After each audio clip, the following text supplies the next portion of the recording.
Is it? Is it It's live? now live. I don't now. know. It's like the old school way of going live, where we didn't have a theme song ahead of time. Like, I feel like we got to only hum our own theme song. Welcome to the most chillest of chillest live streams you've ever seen. We're making a movie, but it's not a podcast episode. This is more like we're just gonna hang out and talk to you because we're so tired. We can't form thoughts. Oh, not at all. Not No. at all. Sentences, too challenging. Full-on paragraphs of information, not gonna happen. To sit down, if you and I had to sit down and do the outline for an episode for today over the last week, I would have cried because like I can't. That's too much. I'm tired. Yeah, there's no brain power left. No, none. I need 4 more days of like downtime. So we're back. We're back. This is our very low impact way of getting back in the swing of doing things. Back in the swing of doing a live stream, a podcast, all that jazz. Before we really get too far into this, I do want to note that we are having some massive sound issues with StreamYard, in that we can't control the sound. So if things don't sound great on your end, we apologize, but there's just nothing that we can do about it right now. We're going to keep working on it. But StreamYard's giving it an ish, and I'm going to be calling them this week to have a conversation about their audio. I was going to say, yeah.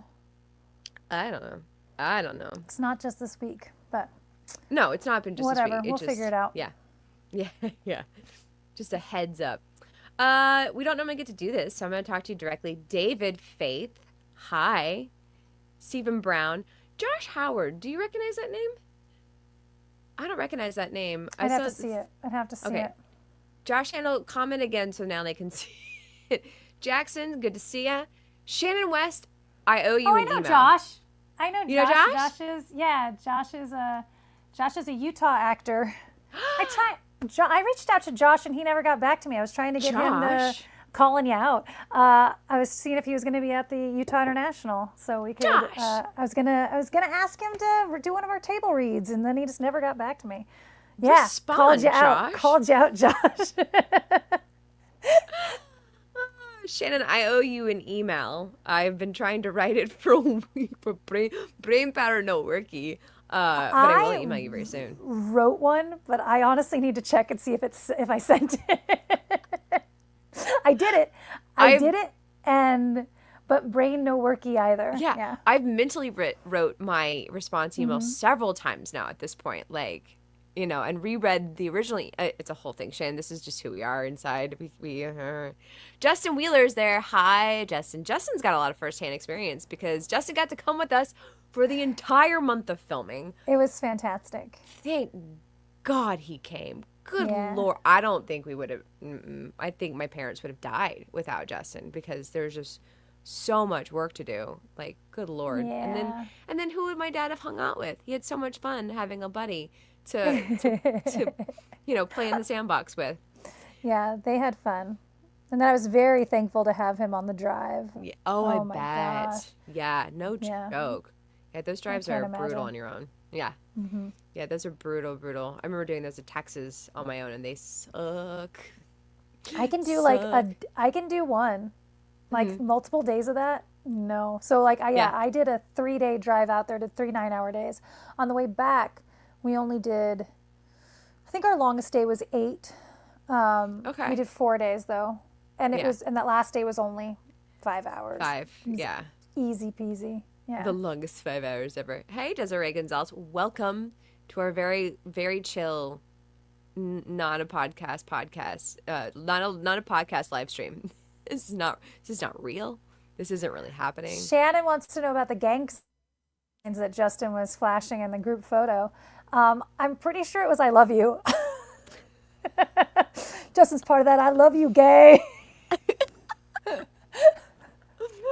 Oh, is that the one in front of the house? I'm like, that's just says, yeah. I'm like, it's just says "I love you." The boys, the man. Gaffer and Grip team decide they wanted to be a boy band together at the last second, and then tried to drag Justin into the thing because we're all we're all very into Full Circle Boys now. We played it on set several times. And I was like, this was really fun and surprising. Like the guys were like, this is good. This is a banger. And I'm like, really? You guys? I thought for sure you were gonna make fun of us for like liking this, but no, they were into it. It was fun. I thought he was pointing to a boo-boo on his foot. Probably also true. And Josh said, it's a pretty good gang to belong to. The I love you gang. The I love you gang. What? Whoop, whoop. Actually, I should stop doing that. I don't know if that is part of some other gang. Like, I don't know. There could be gang affiliation that I do not know. Like, Yeah. David Faith, thank you for the I'm just going to put this on the screen because we just chill today. Thank you for the Yamamoto fun. Appreciation Fund. Oh, what? Heck yeah. Heck yeah. Yoshinobu Yamamoto. Hello, Moto. Hello, Moto. There was a guy on the plane. Are you paying any attention to the World Baseball? I haven't paid attention at all. If it's not, what's going on with it? Tell me about it.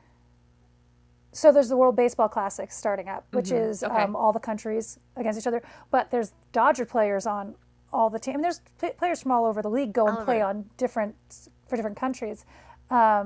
Yamamoto is playing. So is we have 4 pitchers. Well, and I don't counting Kershaw, but Kershaw's not on the team anymore. But whatever. Kershaw is pitching in the World Baseball Classic.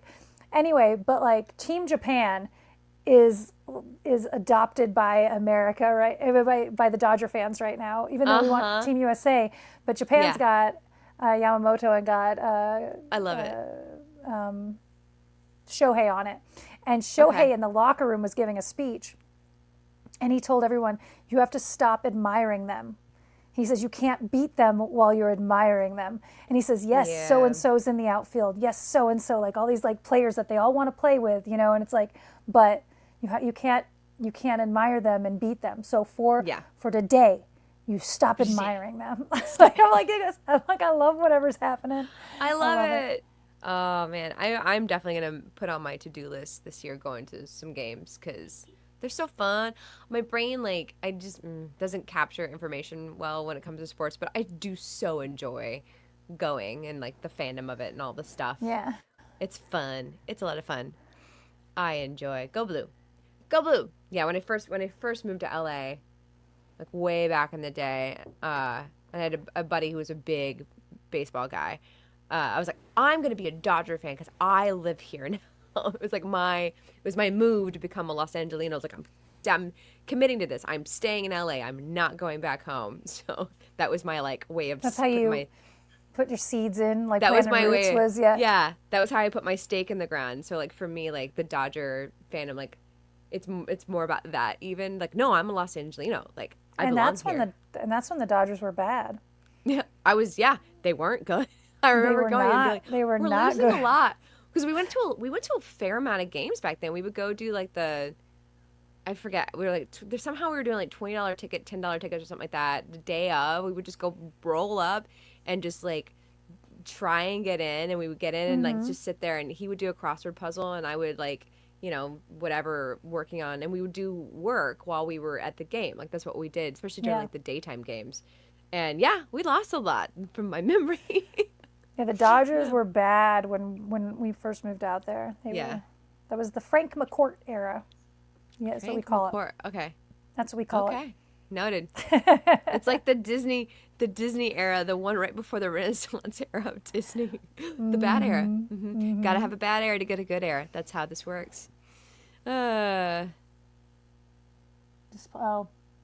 Desiree Cousins displaced by the stadium. That's a whole other history. I've seen some stuff about that. Chavez Ravine. Mm-hmm. Oh yeah. I think it was an Instagram post about it or something, which led me down a baby rabbit hole. I was like, but I don't have time for this right now. I was I did not know the history of that, and I was oh, it was very interesting. Geez, that there's a kind of dark history to Chavez Ravine. There's a lot of dark histories around here. There's a lot of dark histories just kind of period. That's what history is. Yeah, that's history. Yeah, that's history's mostly dark. It's mostly dark. Yeah. Have you in returning started watching some TV to decompress from life, but I started watching Night in the Seven Kingdoms. Have you heard about this? Oh don't know. man. Okay, it's Game of Thrones. It's set like 40 years before the Game of Thrones series happens. And it's funny. It's like, Oh, oh, it's so fun. It's everything that the dragons one, how serious and political. This one is not. It is not. It's like a superhero origin story almost. So it's like about a hedge knight, and his like he was a squire, his knight dies, and so he decides that he's going to become a knight now. And there's a big tourney that he's trying to get in. Like that's the crux of the whole thing. It is so much fun. Like the opening sequence, there is no sequence. The opening of it, they do like the first scene, and then they start to play the Game of Thrones theme song, and then they hard cut the theme song, and they go to a shot of this man pooping behind a tree. Yeah. I was like, oh, and it's quite comical. I was like, oh, this is not what we've all seen before. This is something completely different, and it is just a really good time on the TV. It's so fun. I highly recommend anybody out there. Like I'm on like 3 episodes in, and I think we're gonna burn through the entire thing pretty damn quickly because it's just a joy. It's period, and it's fun, and it's stupid, and it's funny, and it's light, and I love it. Highly recommend it. Highly recommend. What are we saying? Dunkin' Egg. Yes, Ben. You know exactly what I'm talking about. It's fun. I didn't know that George R. R. Martin wrote books about. Did he write books about these characters specifically? I know it's based on the Hedge Knight. But is that what this is? Is that what that book's about? Because now I'm very interested in reading it. David Faith asked which Amanda Plickanicayo item made it into the film, and honestly, I can't think of an Amanda item. Yeah, but there are Easter eggs everywhere. So I just brought a shoot ton of stuff. Yeah. From and some of them I was like the lore on the item like would pop up on set of like, you know, costume pieces and set decoration. But of course we have no idea what actually made it into the film yet. Like no. I know there's shots where this was in, you know, this was on a shelf, this was on a whatever. So we'll kind of wait and see what actually has. Yeah. Did it actually make it in the shot? Did it any actually? Shots? Yeah. Yeah, we don't know. Like it just totally depends on what that was. My head covering it because it could be. You know, there's lots of close-ups, so it could be covering it. Yeah. I don't know. You'll find out. The set is covered, and I did take pictures of every single thing that I saw. The Easter eggs that you knew? Yeah. I will say I did my best because it's so hard. Because you and I were on screen every second of that film, every second of the day, like having moments to do anything else was really hard. So I think I caught as many as I could, like pictures. I just ran around the house one day and started grabbing them, and then would like try between setups and stuff. But so often like my brain was in hyper focus mode that like all I could think about was like what we're doing. I went to like scroll through pictures and there's like really none. Like in my phone. Yeah. Nope, I didn't do that part. I took a bunch of pictures, but like because where I was stuck being so often, like I'm not allowed to go very far. Like I can't leave set very much. If I'm going to leave, I'm going to go straight to wardrobe and back again, or my designated spot for the day. So like all of my pictures are kind of boring. I'm so glad Toby was there to take pictures because his are way more dynamic and diverse and like different things than I got. I kept just getting the same shot of the same 3 guys behind the camera. It's so boring. I forgot. So we got lucky. We had two set photographers, goodness. Laura and Toby both. They kind of split duties. Yeah. But I forgot I took Toby's camera during the wrap party. And That's right. I forgot to ask Toby about those pictures because I'm sure it's just a pile of shit, and I don't actually necessarily want those to be in the circulation of the photos. But that Toby took. want those because that's hilarious, and I'm gonna post it. Natalie's photography skills at the Toby. If you watch this, I want those pictures from Natalie's. Unless you've already deleted them, that's okay. But if you have those, I'm gonna do a post that's Natalie's photography skills because that's fun. because it was. That's not fair, because that was not Okay. my photography skills. That's the reason. No, no, it's not your It photography was me skills. taking his camera on auto and just running around and taking pictures of people. And I'm like, I have no idea how to adjust your light on this. You I have can no decide idea. if we post this. I do think it's very fun. Like the learning curve on a new camera, like on a different camera. I just didn't. Well, I wasn't going to touch any of his settings. He put it on auto for me, and then I went around and I was like, well, there's probably like 40 pictures of me trying to get this thing to focus where I wanted to focus. Yeah. I was trying to get I had all the bottles lined up, and I was trying to get this one with like the front one in focus or the second one in focus, but I couldn't get it to do it. And I was like, so there's probably like 20 pictures of these bottles with me like just the front one in focus, and like he's probably God, that's what? hilarious. What are you doing? That's hilarious. Yeah. Oh my God, Jackson. Yes. Did you guys hear of John Krasinski's? No, we know. We're well aware. We're just worried about his movie Bunker Buddies. So. John, go to our TikTok and scroll way back. Look for one that's Natalie, just Natalie. It's her ranting about that. That is our position on that. I will leave that there. It's very disappointing and unfortunate. I mean, I don't know, like whatever, but like at the end of the day, it wasn't worth fighting about or over, because we had this. We knew we were doing this, and there's always gonna be another project. So we are our idea machines. So whatever, you do you. Yeah. Yeah. Shannon asked, "Did you find a hamster?" Yes, we did. Our second AD. Yeah. Second AD is the proud owner of a hamster named Pim. Pim. And Pim is now famous. Well, will be famous. Adorable little Pim. Pim was what kind of hamster? A teddy bear hamster. Teddy bear hamster, yeah. Oh, Pim so cute. Was also phenomenal. Like we were all very worried, and like we kept the set really calm and quiet when Pim was performing so that we didn't freak him out.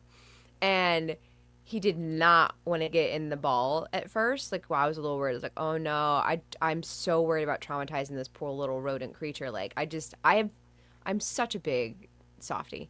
Anyways, but they put Pim in the little ball, and Pim was slayed. Pim, slayed. we couldn't. Pim was like trying to get more camera time, like more, Pim was. Oh my God, there's one scene like Pim is sitting next to me on the stairs in his little ball, and we taped the ball down to the stairs so he wouldn't roll away. But anyways, so I've got my arms full of stuff. I'm sitting at the top of the stairs, and I look over at Pim, and Pim just like goes, me, and like gets his little paws onto the ball at the same time. Like, Pim, you're so good at this. Like, he knew his marks. And then there's these really cool shots. We think we've got Pim and our amazing freaking camera crew running around behind him trying to get this shot. Like, it's so fun. We'll probably talk about it more next week, but like we did in fact get a hamster, and he was the perfect hamster. Like yeah, I'm so glad it wasn't a fake hamster or that we cut the hamster out, you know. It just is so much better this way. Yeah. I think the hamster's funny. And then all the scenes that ended up affecting was very funny. Yeah, we had a couple, still we were talking about, before we left, there were things that you were having to change because of locations and because like last minute. We did have quite a bit more of that once we got there, which we can chat more about next week. Definitely. But there were some like dominoes that would fall because you change one thing and then you have to change this other thing, you have to change this other thing. And like as a writer, it was pretty stressful. As an actor, I was like, you know what, how about often my hand in new pages? And I'm like, oh, fine, you cut a scene? Sure. But like as an actor, as a writer, you're just like, what do I have to change now? Like, the game of if this, then that is like, it was really challenging, and then not realizing the domino until kind of like late. Like you came in one day, like it was the day after we were off. No, it was one of our days off. You came in and like laid down on the floor and go, Tara, we have a problem. Like, oh, and you were like, you're so right. Yeah, that is. It was like one of those like I woke up in the morning and you're laying there and you're thinking about shit and you're thinking about shit and then suddenly something hits, and I don't know if this story will be one that necessarily gets told tomorrow, but I'm sure it'll end up on once everything's, all the pieces have fallen. Yeah. Like, Yeah. and it'll be the one that I tell when I'm doing my Q&A, I'm sure. Oh, 100%. It's so funny. It's so funny that none of us realized it until way later. Like, Yeah. Oh my but gosh. I'm so glad that you did in the nick of time, because Yeah. any later and we would have been, I don't Yeah, know. we would have been. It would have been Yeah. fine. It just wouldn't have been great. Yeah. Yeah. Anyway, I mean, so it was a lot of fun. We had, a great team. I do think that if time permits on like other sets, I would love to have a get together the day before we start shooting. Yeah. Because it's such an interesting thing. You just spent 2 weeks in the trenches with people, and now you have your wrap party, and now you all get to be friends, and now you get to know them. But like up until that moment, had I had a single conversation with, X, Y, or Z, like not really, because they were busy and I was busy. Right. And so now you're sitting down and finding all about that person, and you're how like, great what? they are. Yeah. I think a pre-party is a good idea. I also like, I realized in this one more than ever before, like I really need to become best friends with my camera operator or my first AC or whoever's going to be like with me in that camera, especially if they're doing any steady cam work, because there's like our Steadicam operators, Brian, we spent so much time together, like just the two of us waiting on everything else or trying to time out, walking together, walking upstairs together, walking down, doing all these things. And like if we had known each other a little better before that, I think we would have because we wound up getting really in sync by the end of it and like being able to knock things out really quickly. And like just doing that sooner, like from the jump, like even like, I don't know, call the guy and be like, hey, I'm your actor and I'd love to be friends because it's going to be so much easier for friends. Like, I was like, that was an invaluable lesson for me. I was like, yeah, I always like the camera crew people and all the gaffers and stuff, just because from being in theater, I was the person who was helping build sets. So I like those people. But it was a lesson on that one for sure. Yeah. Camaraderie from the beginning. Huge. Yeah, I agree. A big party beforehand would be really cool. Yeah, and I don't know, like it's going to be still hard because that'll be an awkward party, and I don't want one of those get to know each other trust fall bullshit either. No. But like, hey, let's all just chill and have a bevy, here's a beverage. Here's a beverage. What's your favorite color? Yeah. Yeah, I think that's a good call. The next one that I'm in control of. And I mean, sometimes I think partly because we've done most of our stuff with friends. Yeah. People we knew pretty well, or that like everyone knew each other, and so there was like friendships that circulated through. Like when we did Imaginary Friends, it was all friends of and so even though we didn't know everybody, Jason knew those people, and even though Jason didn't know those people, we know those people. So everybody felt comfortable, And the same thing's been true on all of our other sets. I will say that we don't ever get to really know the camera team. The camera team's always brought in by whoever DP you bring in, and it's their team that you haven't necessarily worked with before. So having just that little bit of like, let's all get together and play a board game. I wouldn't go, though. Like honestly, unless it was mandatory. If you invite me over for a board game night to get to know everybody, I'm like, fuck that shit. I'm not doing that. I'm not going. That sounds like torture. Yeah, what version of that would be a version that you would want to go to? Like, I could go hang out at a bar. Okay. But not everyone's going to want to do that. I mean, I could, or a barbecue. You have a backyard barbecue? Okay. I think a barbecue is a really good middle ground. Yeah, don't try to get me to a game night. Yeah. Which is more conducive to everybody getting to know each other. But right. I think we spring it on you.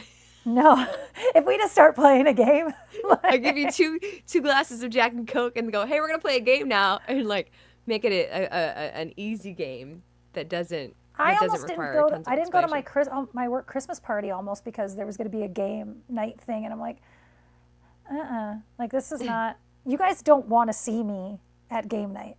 Like I'm very competitive. Yeah. Like I don't want to be that person right now. You don't, I'm not ready to show that side of me. That is a very personal side of me. It's funny. Yeah. Board game night at Paul's. Yeah, we are going to come to JDiff. We got to work some stuff out, but we'll be there. See you there, Ben. Little inside dish. See you there, Ben. Ben. We're very excited. Yeah. I'm excited. I just planned out my entire year. And it's all based on like events and then also film festivals that like I'm going to. Like whether they like it or not, I'm going to their film festivals. Am I invited? Waco. I don't know if you're inviting me. I don't know if you're accepting any of my movies, but I'm going. Yeah, it's true. This weekend, are they both this weekend that are scripts in 2 different festivals that we can't go to? Oh. Lindsay's this weekend. Lindsay's this weekend. The other one's next weekend? Omaha's next weekend. Okay, so next weekend? I don't so. remember it And we're all. not at either of those. Yeah. Sorry, I can't take off more work. They're gonna murder me. Yeah, I just took a month off for the script that is in your film festival to make it. Sorry. Yeah. They're going to murder me. Well, no. If I take off anymore, May I Put You on Hold is at Idlewild this weekend as well. And the crew is like trying to convince me to come up because they got like an extra bedroom at the Airbnb. And I'm like, guys, literally I work Friday, Saturday, Sunday. And also my work will murder me if I don't come back. Everyone is so happy I'm back. And they're like, can you fix all these things? And I'm like, yes, I will get right on that. Yeah, there's like 8 million things that are broken since I was gone that I need to get all fixed and whatnot. So my work will murder me if I try to leave again. Just yet. Yeah, I got at least a month. I'm not sure anybody's going to be happy that I'm leaving for. So, just got this message from Johnson Arts Center that was like this event they want to do on this date. I'm like, literally got back in town yesterday and going, yeah, I'm going to be out of town for half of that. Yeah. Yep. Yeah. Okay. We'll see. We'll see who still employs me by the end of the month. Yeah, I put in all my request offs, and I told them, I was like, barring booking a producing job, this is my plan this year. However, I already know I might be going to New York to work. So, anyways, whatever. They'll be fine. I'll set them up. They're like, don't leave again when you have an event. I'm like, I will try. Yeah. I cannot guarantee. That's gonna be a hard no for me. Yeah, I will try. Because if I book a producing job, I'm gonna take it. Like, that's even if it's like because there's like trading days conversations happening with Evening Squire, and I'm like, I'm in.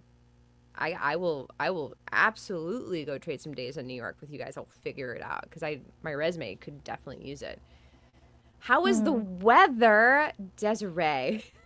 The weather. The weather was all over the place. And all over the place. It was really, I mean, we got some really beautiful days. We got lucky with, oh my gosh. So we have 2 out days we need to shoot outside. And one of the things you want to do with that is you want to schedule those up front so that if you have to move them, you can. Which we did have to move them by 1 day, which was heaven sent that we were able to shift some things inside, even though most of the inside was not ready to be shooting. We were able to do there's like 2 rooms that we could shoot in. And it was like, okay, like kitchen's not ready, living room's not ready, whatever's not ready. We can shoot. So we shot bunker stuff first, 2 days in the bunker. And then we were supposed to have 2 days outside, but the weather it was raining outside, so we couldn't do our first day outside. We moved 1 day inside, and then we got really lucky that it got really pretty, almost too much so. Thank goodness we filmed when we did, because then everything started to spring bloom. Yeah. And there's a giant, and it's supposed to be fall. It's supposed to be, there's a giant cherry blossom tree outside. I don't know if that's what it was, but it's that type. It looked like it, yeah. Yeah, giant pink flowers. Beautiful. And it's in full freaking bloom 3 days later. Like if we would have been shooting outside or had to like split them up by 2 days, they would have been totally different worlds. Different, yeah. And we also got lucky because I was worried about it downpouring outside and affecting sound inside. And it didn't, we didn't really get, the weather was, we cooperated beyond that. We had some warmer days, we had some colder days. One day I did ask if we could reschedule one of the shots because I was supposed to do a monologue outside. Yes. Oh gosh, you would have died. In like the skimpiest of my costumes, which is still not that skimpy, but like I was going to be freezing, and we were supposed to start the day off with this long monologue outside. I'm like, if it's all the same to everyone, can we not do that shot first? Yeah. Because I will be chattering. I will have goosebumps. There's just no controlling. And then it warmed up, and it was beautiful when we were shooting it. I was a little chilly, but not bad, But yeah. Although instead, I think you had to do your smallest outfit outside first, but you didn't have any lines, so it was okay. No, it was fine. You had to didn't even notice. You had to come out of the bunker. We switched it immediately. You were in shorts. Yeah, you were in shorts outside. Oh, I didn't even notice. Yeah. Yeah, it wasn't. I had so much clothing on. Yeah. All you did was crawl, climb out and walk across the yard. Yeah, there was like so many days where like it was really, really warm and we were really hot because we had to close all the windows for sound. And then there were days that we were freezing cold. Like it was just, there was no predicting it. At one point it was cold enough when we were outside, which I'm glad because it was spring and things wanted to sprung. We were so cold outside. Like I had to keep holding I had one of those hand heaters to my nose so that my nose wouldn't start running. Because once my nose gets cold enough, it starts to run and there's no stopping it. It will just run in the middle of a take. So I'm like trying to keep my nose warm so that we can keep going forward with like few complications. It was wild. But you're right. We got lucky. Like the things. There was a couple times where people complained about how warm it was in the house because you can't have the AC on, and I was like, right, honey, child. Like that is this is of all sets I've been on, like this is probably the most accommodating weather that I've had. I've never legitimately And we lived in live in LA. Like this was not. I don't know what sets you've been on, sir, from the South. You think this is warm? Like really? Yeah, seriously. There's something about the South. We talk a big game about like hot and heat. Like, and I'm just gonna talk from a Texas perspective here, but like. We have AC everywhere you go. Like you don't get out in it. You go from your car to your well air conditioned home, and then you go from your well air conditioned home to your well air conditioned car, and then from that car to the parking lot into Target, which is freezing. Everywhere you go is freezing cold.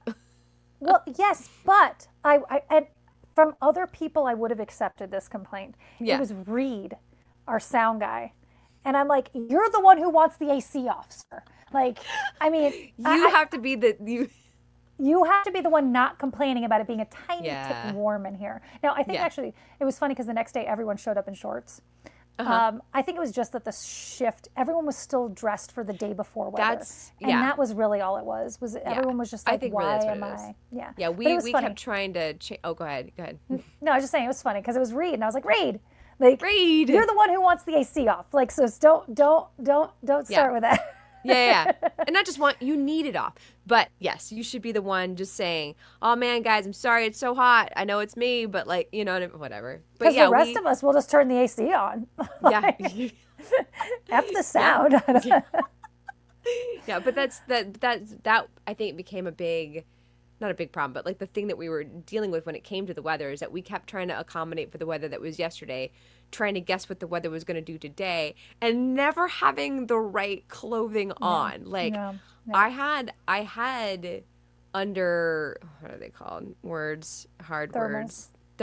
I had thermals, and I seemed to only manage to have the thermals on the wrong day. Like what I needed was thermal socks, because that bunker floor and those socks was so cold. My feet were pissed by the end of those 2 days. Like my feet froze. It's like, okay, this is what we got. See, that was the first 2 days were freezing. Then it was still cold enough that third day. Then we did outside for 2 days, and those were kind of cold. And then it warmed up. We're inside, and everyone's like still wearing their thermals. or their flannels and stuff, and they were all getting all pissy about Hadn't it. quite switched to their shorts and suits. Yeah, it's because it's spring. The weather's all over the place. It's impossible to keep track of what's going on. But for the most part, we got very, very lucky, and a lot of things kind of lined up.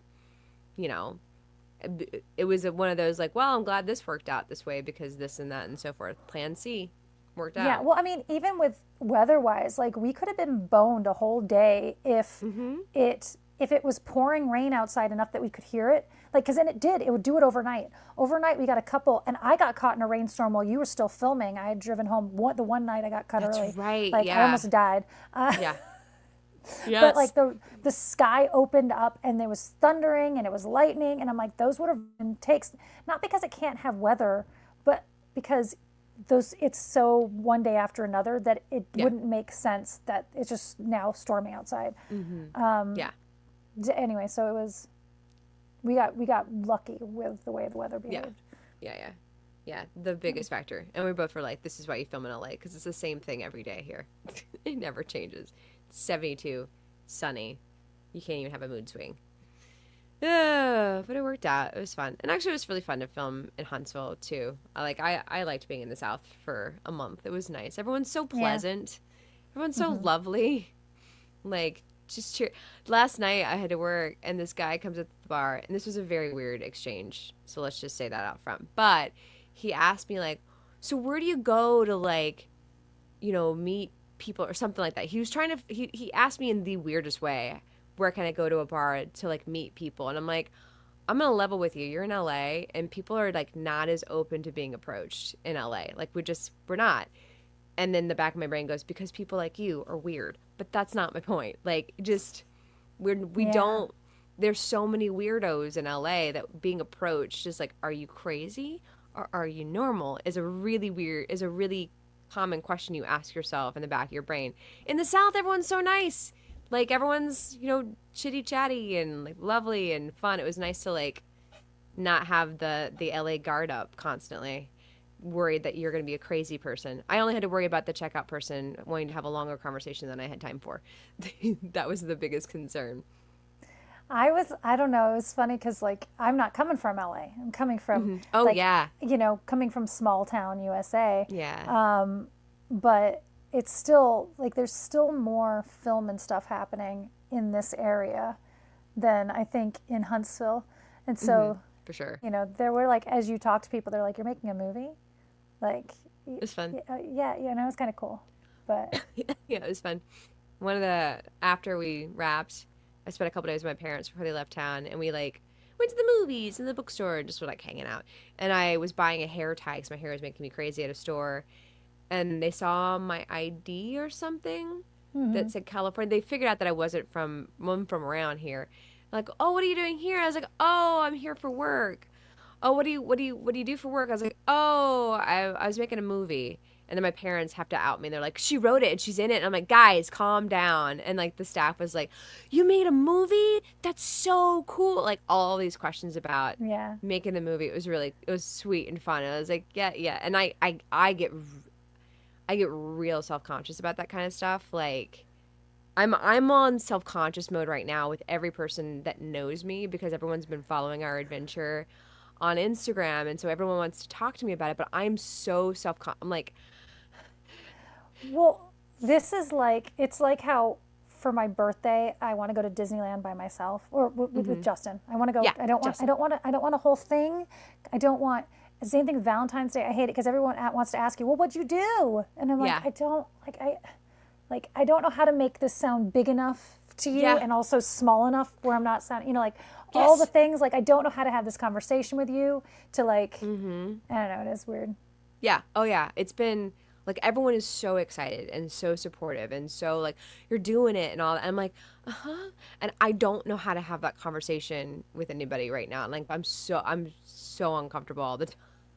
I'm like, can we just get to the part where I'm back to just being a bartender here and like you're complaining about something to me and like back to normal stuff, because I don't know how to thread this very uncomfortable needle. Like, because like in my mind, like we're not done. Like we got a long way to go. So much to do. We've got a meeting on Monday to like figure out kind of what the next steps are, because it's halfway done.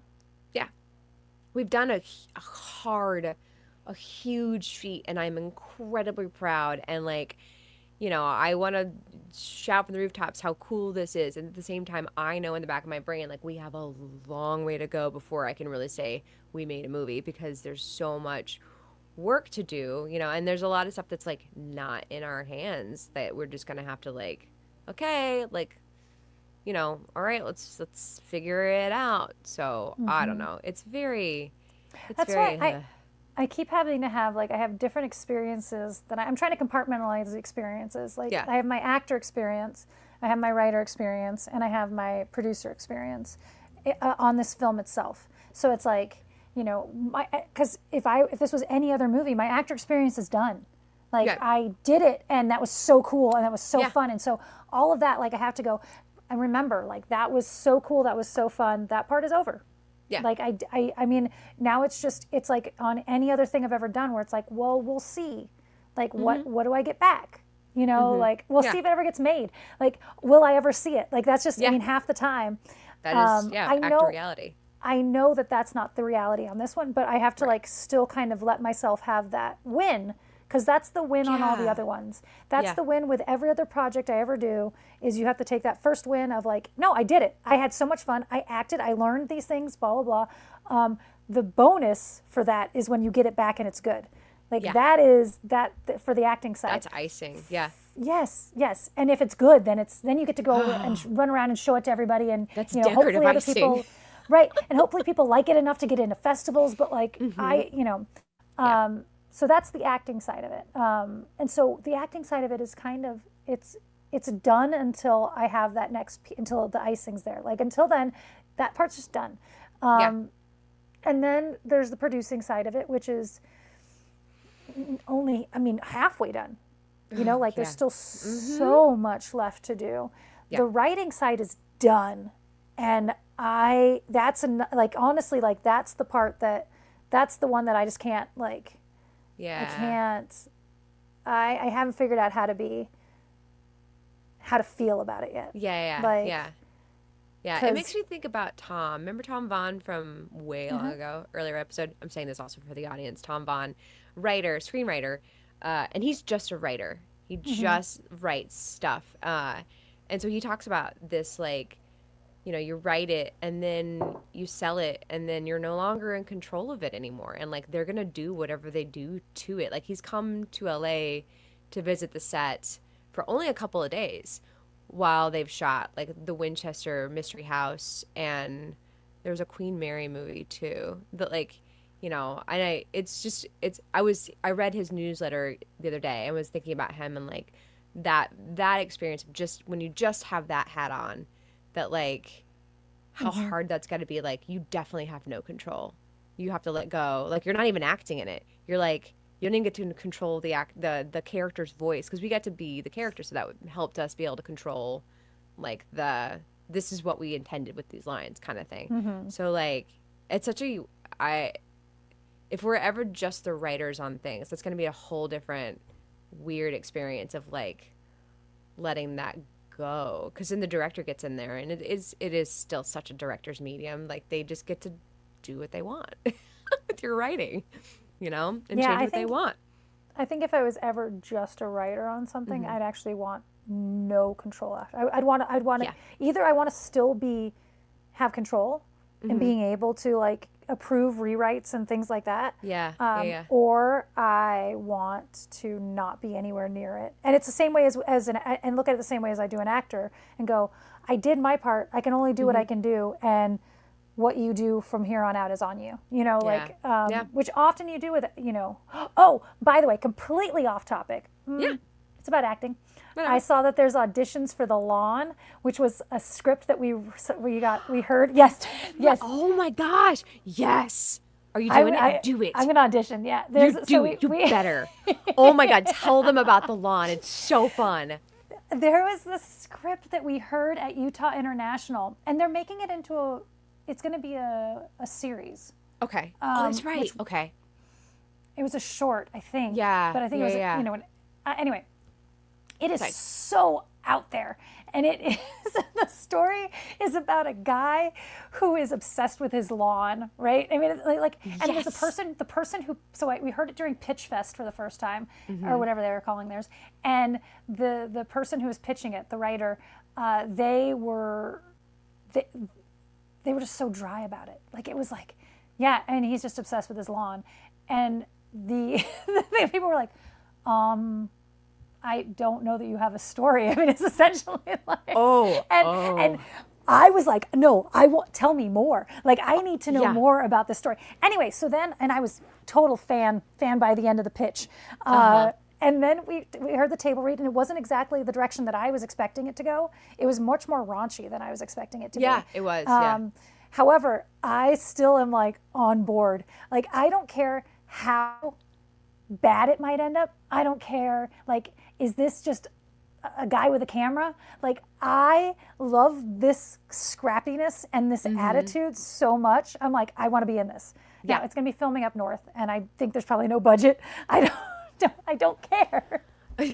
I fell in love with the writer and just I mean, I didn't even talk to the kid. But just their presentation of it. I was like, that pitch.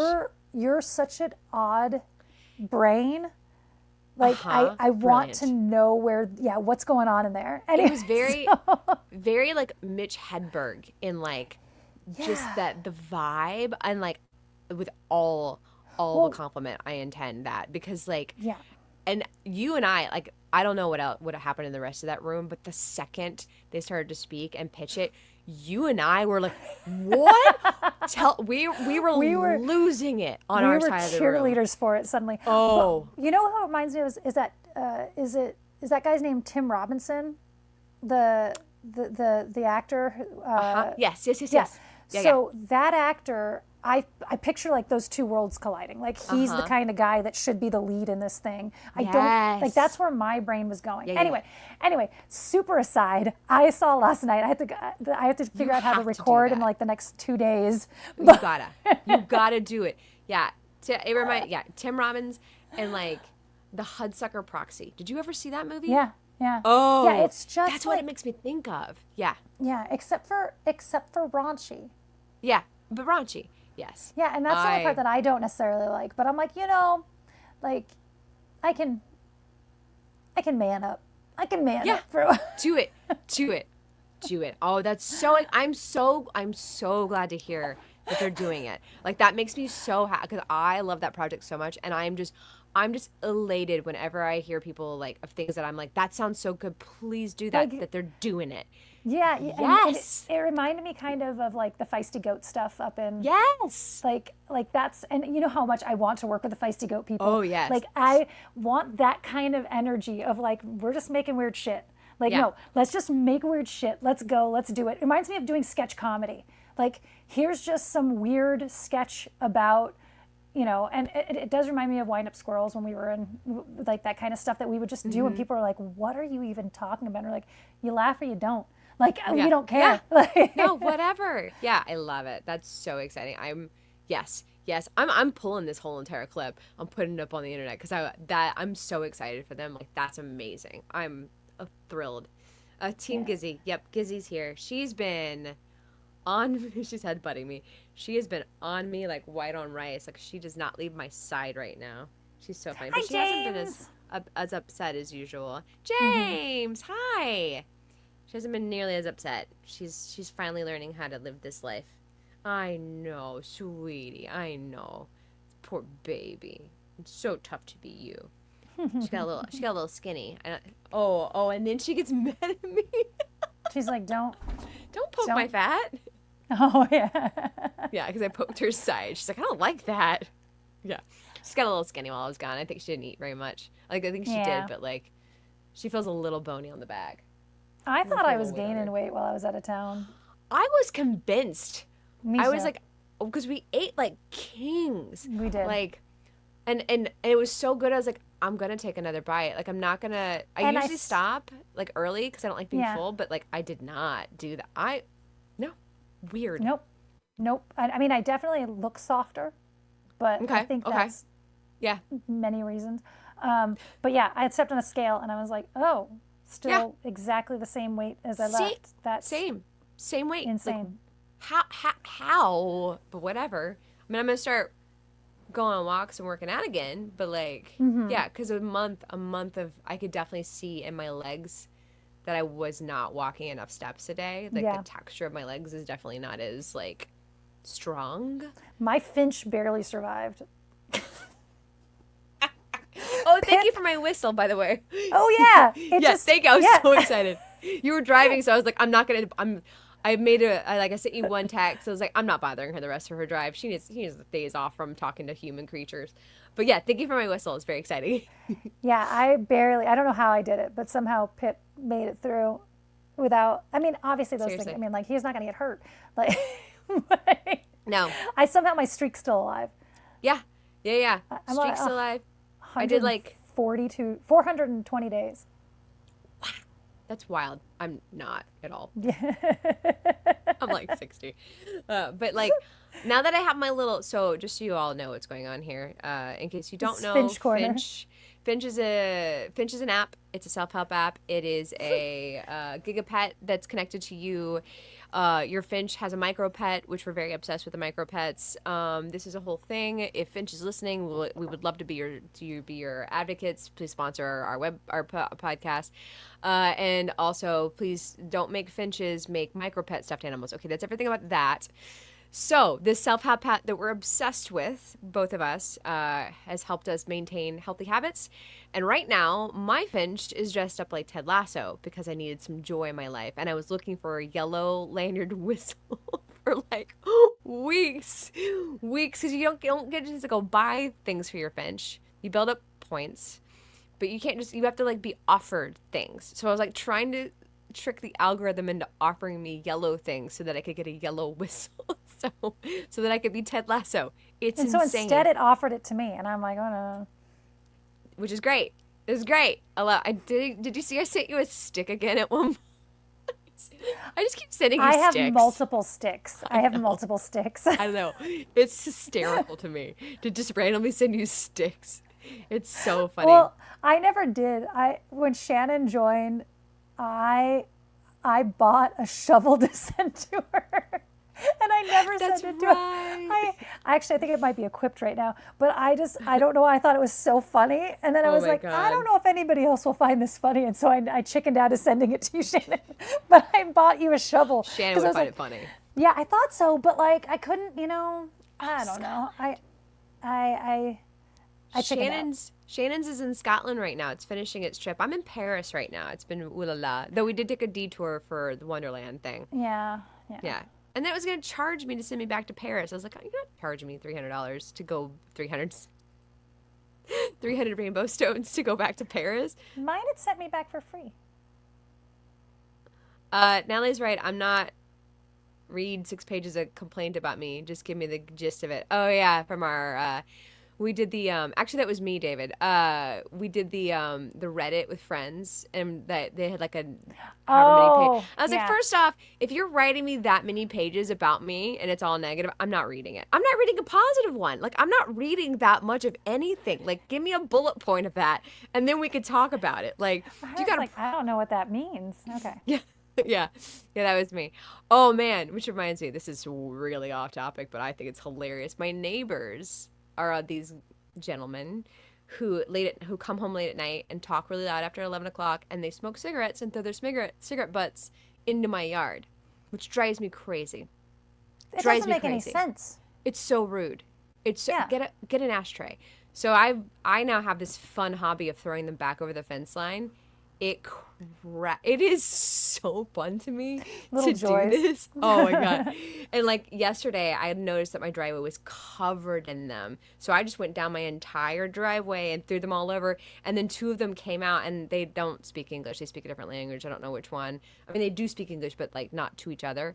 And they were speaking their language. And I don't know what they were saying, but I just kept throwing them over while they're standing there talking. And I'm like, you can either address me right now or continue talking about this. And when I pulled out of my driveway, they were standing at the end of it looking down at all the cigarette butts. And I was like, deal. Like, that's your trash. I just don't get it. Like, I'm just returning.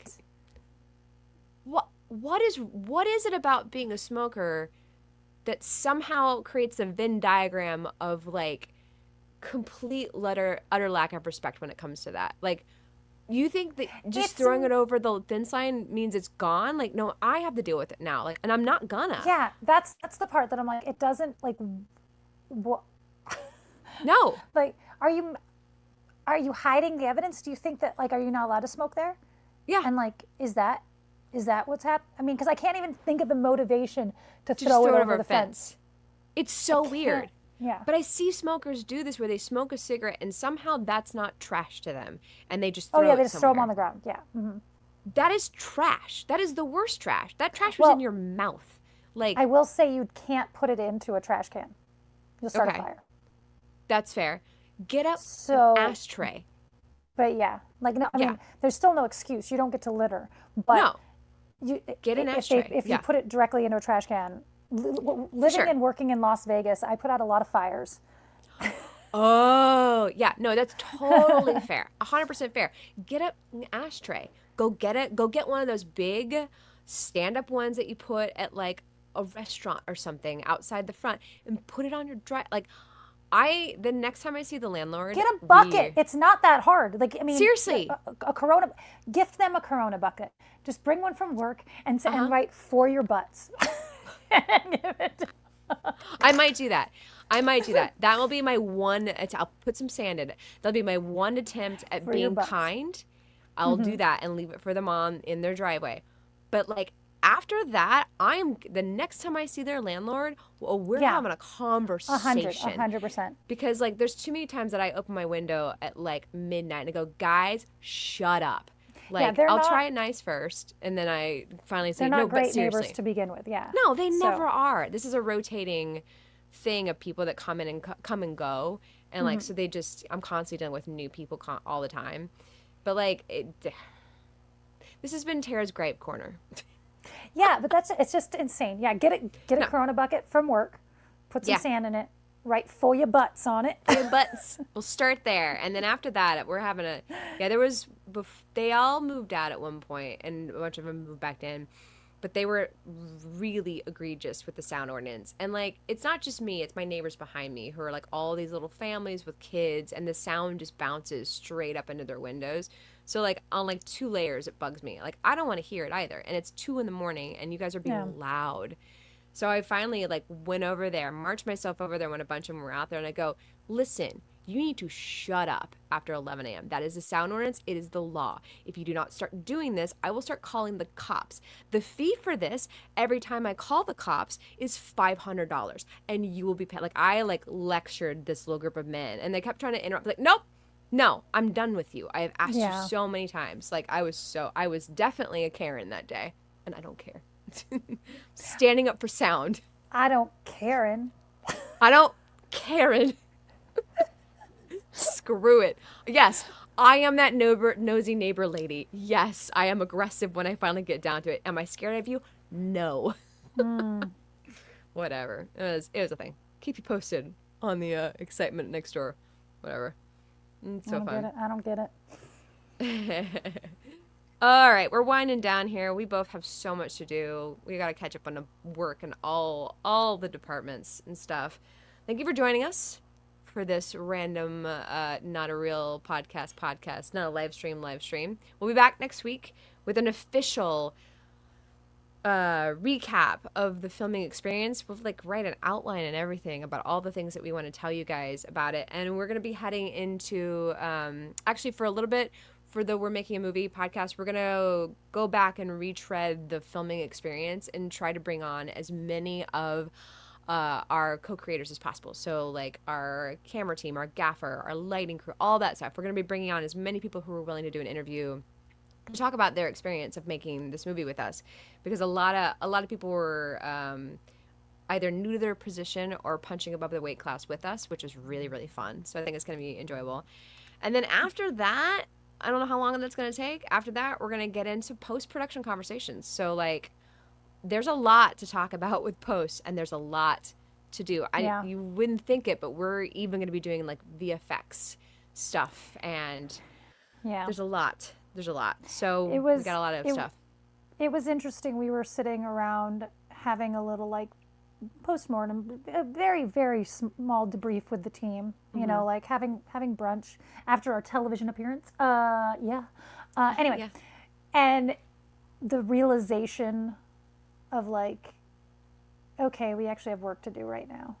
Yeah. Like, you know, it was like, well, we want to be doing this by this, and we want to be doing this by this. That means we have to start doing this now, and we have to start doing this now. And it's like, oh God, there's just so much. Like, we're not done. We're not close to done. We are in the middle of the ocean. We made it halfway across the ocean, which is the hard part. Like, now it's like willing the winds to blow to get us the rest of the way. And how fast will that happen? I don't know. You know, so there's a lot to do, and we'll tell you all about it. We got a lot of podcast episodes to go after this.